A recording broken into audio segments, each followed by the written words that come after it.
अभी हिसार के TV hospital में मौजूद हूँ। जितने भी लोग इस समय इस वीडियो को देखेंगे पहले ज़्यादा से ज़्यादा शेयर करें, ताकि जितने भी लोग अगर अवेयर रहेंगे, जागरूक रहेंगे कहीं ना कहीं, उसके बाद ही इस टीवी जैसी महामारी को हम हराने में कामयाब हो सकते हैं और जड़ से भारत से ख़त्म कर सकते हैं। फिलहाल हमारे साथ सुशील गर्ग जी मौजूद है, जो यहाँ के टीवी इंचार्ज हैं। उनसे जान लेते हैं, जानकारी प्राप्त करते हैं कि कारण क्या होते हैं, टीवी होती किस लिए है और इसका रोकथाम क्या है। और अगर बात करता हूँ किसी व्यक्ति को खासतौर पर अगर हो भी जाती है तो वो किस प्रकार से दोबारा से स्वस्थ हो सकता है। सर पहले तो आपका बहुत बहुत स्वागत है। हाँ जी, नमस्कार जी, थैंक यू। सर अगर बात करता हूँ टीवी की, इसके होने के लक्षण क्या होते हैं? देखिए, टीबी जैसे है भारत में सबसे पुराना रोग है और अच्छी बात यह है कि इसका हमारे पास जड़ से इलाज है, लेकिन जो जनमानस है वो इसके प्रति उतना जागरूक नहीं है, जिस कारण अभी भी ये एक शराब की स्थिति में हमारे समाज में ये रोग बना हुआ है। ठीक है सर। तो हम राष्ट्रीय उन्मूलन प्रोग्राम चला रहे हैं NTEP, तो जिसमें हमारा लक्ष्य है कि 2025 तक हम टीवी चुनिंदा केस ही रह जाएंगे, ये एक सामाजिक महामारी नहीं रहेगी। तो उसके तहत हमारे यहाँ टीबी हॉस्पिटल हिसार में सिविल सर्जन के अधीन उनके नेतृत्व में ये NTPE प्रोग्राम चला रहे हैं, जिसमें किसी भी अगर वाशिंदे को 14 दिन से खांसी है या हल्का बुखार रह रहा है, वो बना हुआ है बुखार, वजन में गिरावट है पिछले 3 महीनों में, या रात को उसको हल्का पसीना आता है, तो ये मुख्य लक्षण है जिसमें इशारा मिलता है कि उसको टीबी है। तो ऐसे जितने भी व्यक्ति हैं उनकी हम बलगम की यहाँ जाँच करते हैं। तो दूसरा जो हमारा है एक CB नॉट टेस्ट है, जो बहुत कम अगर बलगम में कीटाणु है उनको भी उठा लेता है। तो सभी सुनने वाले देखने वाले भाइयों से यही मेरी गुजारिश है कि आप हल्की खांसी को अनदेखा न करें, और जैसे कोरोना काल है तो खांसी वाले मरीज जल्दी से जल्दी अपनी बलगम की जांच कराएं। अन्य देखने में आया है कि 45% जो हमारे नए केस हैं वो ऑलरेडी जो एक हमारा केस है जो ट्रीटमेंट ले रहा है उसके समीप, उसके घर के आसपास, उसके घर के अन्य सदस्यों में टीबी पाई जाती है, लेकिन उनके सदस्यों में अभी लक्षण की शुरुआत नहीं हुई है। तो एक इसी में हमारी कड़ी में एक नया प्रोग्राम आया है TPT, तो टीबी प्रिवेंशन थेरेपी है।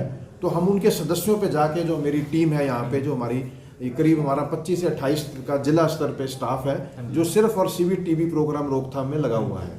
तो कोई भी अगर बाशिंदा पहले से टीबी ट्रीटमेंट ले रहा है और उसके घर में मान लीजिए 4 से 5 सदस्य हैं जिनको अगर मान लो शुरुआती लक्षण नहीं है, तो उनकी हम रक्त की जांच करते हैं। ये ईगरा टेस्ट नया आया है, तो उनके ब्लड का सैंपल घर से ही लिया जाता है। तो इसमें एक NGO साथी NGO भी हमारे साथ जुड़ी हुई है।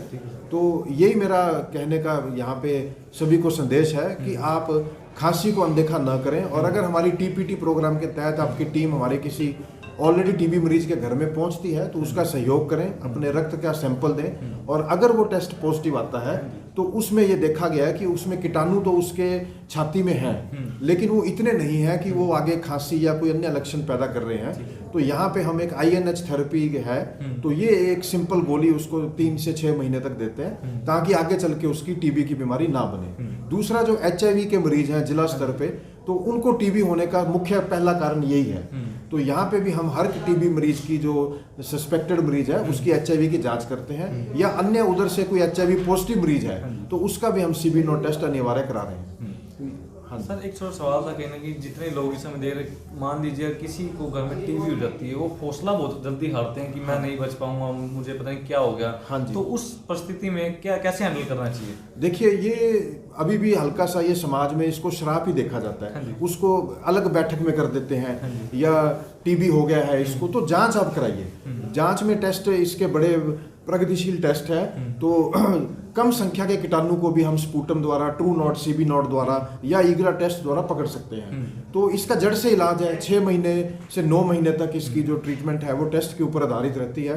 तो इनको जल्दी से जल्दी जांच में जुड़ें और ट्रीटमेंट से जुड़ेंगे, और सरकार का एक निक्षय पोषण योजना का भी प्रावधान है। तो ट्रीटमेंट तो हम दे ही रहे हैं, फ्री, बिल्कुल निःशुल्क है, और 500 रुपये का प्रावधान है उनकी आहार के ऊपर पोषण बढ़ाने के लिए। तो सीधा उनके खातों में DBT माध्यम से ये ट्रांसफर हो रहे हैं। तो जांच से जुड़े, ट्रीटमेंट लें पूरा 6 महीने तक नियमित तौर से। हमारे स्टाफ के साथ वो बीच में जुड़े रहते हैं। 2 महीने के बाद भी हम बलगम की जांच कराते हैं। तो ऐसी कोई बात नहीं है, हमारे देख रहे हैं हम जितने भी मरीज अपना ट्रीटमेंट पूरा कर रहे हैं, लास्ट में जो उनके बलगम की सैंपल नेगेटिव आ रहा है तो वो बिल्कुल अपना जड़ से उनका ट्रीटमेंट है। WHO सर्टिफाइड है ये, और हमारे जो माननीय प्रधानमंत्री मोदी जी का ये फ्लैगशिप प्रोग्राम है। तो हमारा पूरा प्रयास है 2025 तक हम इसको खत्म करने का है। तो मोबाइल टीमें हैं हमारे जिला स्तर पे, तो उन टीमों के अंदर एक्सरे मशीन लगी हुई है। तो अगर कोई ऐसा संभावित हमें मरीज लगता है तो उसके घर के आसपास ही उसका बलगम की जांच एक्सरे लिया जाता है। तो इनको सबको हम कड़ी पे जोड़ते हैं। डिजिटलाइज्ड प्रोग्राम है, निक्षेप पोर्टल है हमारा, तो यहीं बैठे बैठे, क्योंकि थोड़ा ये इलाज लंबा है, 6 महीने की अवधि तक चलता है, तो पोर्टल द्वारा भी हम उन मरीजों को पूरी अपनी नज़र रखते हैं, ताकि हो तो मरीज देखिए 20-30 दिन में उसको लगता है मैं ठीक हो गया, उसके लक्षण गायब हो जाते हैं, तो उसको लगता है मैं दवाई क्यों ले रहा हूँ, तो वो दवाई छोड़ने का उसका अमूमन एक रहता है, छूट जाती है। तो क्योंकि वो पोर्टल द्वारा हमारी कड़ी से जुड़ा रहता है, तो मेरा स्टाफ उनके बीच पहुंच के उनको प्रोत्साहित करता है कि आप ट्रीटमेंट लीजिए। तो जांच में आप सामने आइए और ट्रीटमेंट नियमित तौर पे लेंगे तो ऐसी कोई बीमारी लगता नहीं है कि टीबी जो पहले जैसी जो समाज में इसको श्राप या थोड़ा सा भेदभाव की स्थिति देखती थी, तो बिल्कुल ये समाज इसमें थोड़ा साथ देगा हमारी टीम का। तो जिला स्तर पे हमारा यही है। प्राइवेट सेक्टर है, जितने भी हमारे प्राइवेट नर्सिंग होम है, तो पूरे हरियाणा प्रदेश में हमारे हिसार में काफ़ी अच्छा सहयोग है हमारे प्राइवेट हॉस्पिटल्स का। तो आधे से ज़्यादा मरीज तो हमारे प्राइवेट में ही डिटेक्ट है, लेकिन ये सारी जो सरकार की सुविधाएं हैं उन तक भी पहुंचती हैं, तो उनको भी हम पोर्टल पे लेते हैं। निक्षेप पोषण योजना में उनको भी 500 रुपये का प्रावधान है। तो मिलजुल के ये साझा प्रयास है हमारे स्वास्थ्य विभाग का।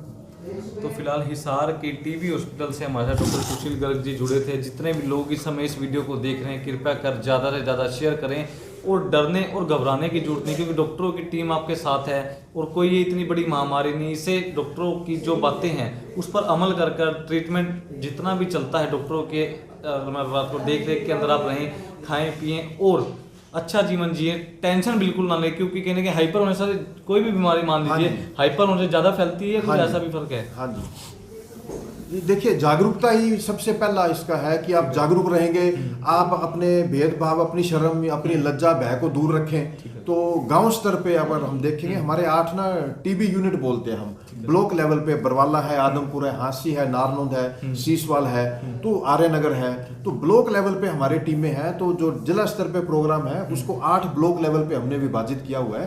तो वहाँ पे जिस एरिया पे भी मरीज हैं तो हमारी टीम उन तक पहुँचती है। हम नियमित तौर पे बीच बीच में बलगम जाँच और एक्सरे के कैंप लगाते रहते हैं। तो इसमें बिल्कुल पीछे रहने की जरूरत नहीं है, आप थोड़ा सामने आइए। एक प्रयास आपका रहेगा, आप जांच से जुड़ें, बलगम कराएं, अपना एक्सरे से जुड़ें, उसके बाद जैसा भी उसका आंकलन रहेगा तो ट्रीटमेंट से हमारा स्टाफ जोड़ देता है और उनके साथ प्रोत्साहित के लिए जुड़ा रहता है। डॉक्टर कोई अंतिम संदेश देना चाहेंगे जनता जनार्दन को? हाँ जी, मैं बिल्कुल यहाँ पे संदेश यही देना चाहूँगा कि आप ज़्यादा से ज़्यादा इस प्रोग्राम से जुड़ें। तो ये हमारा टीबी उन्मूलन प्रोग्राम है। ब्लॉक लेवल पे हमारे जो एनटीपी के कार्यकर्ता हैं, हमारे एसटीएस और एसटीएलएस है, उनके संपर्क में रहें। और इसमें तो एक जैसे मानिए एक वित्तीय प्रावधान भी है 500 रुपये का, तो हर तरह से फ़ायदा ही फ़ायदा है। तो आप हल्की खांसी को अनदेखा न करें और बलगम की जांच के लिए आगे आए। सो फिलहाल जितने भी लोग इस समय वीडियो को देख रहे हैं, सेफ रहें, सुरक्षित रहें, खाएं पिए और एंजॉय करें। टेंशन बिल्कुल ना लें, क्योंकि टेंशन सभी की सभी डॉक्टर साहब बैठे लेने के लिए, आपकी टेंशन दूर करने के लिए। सो यही कामना करता हूँ, अच्छा स्वास्थ्य रहे सभी लोगों का। वीडियो को शेयर करें। अगर आपको कोई असुविधा लगती है टीबी हॉस्पिटल में, जब आप एंट्री करते हैं, अगर आते हैं उस समय आपको कोई असुविधा लगती है तो कमेंट के माध्यम से असुविधा भी बताएं, हम डॉक्टरों के समक्ष उस बात को रखेंगे। और कोई सुविधा लगती है, कुछ बढ़िया लगता है तो जरूर वो भी कमेंट के माध्यम से जरूर बताएं कि आपको अच्छा ही लगती है चीज़। आखिर में मैं अपने देखने सुनने वाले भाइयों को ये संदेश देना चाहूँगा कि इसमें हमारे टीबी उन्मूलन प्रोग्राम में एक राष्ट्रीय हेल्पलाइन नंबर है। आप लैंड फोन से या मोबाइल से सीधा अगर डायल करेंगे 1800-116666। मैं दोबारा इसका उच्चारण करूँगा, 1800-116666। ये हेल्पलाइन नंबर है। अगर कोई वाशिंदा हमारा कोई परहेज है, उसको कोई जांच में सामने आने के लिए अन्य जानकारी इस मोबाइल नंबर से वो ले सकता है।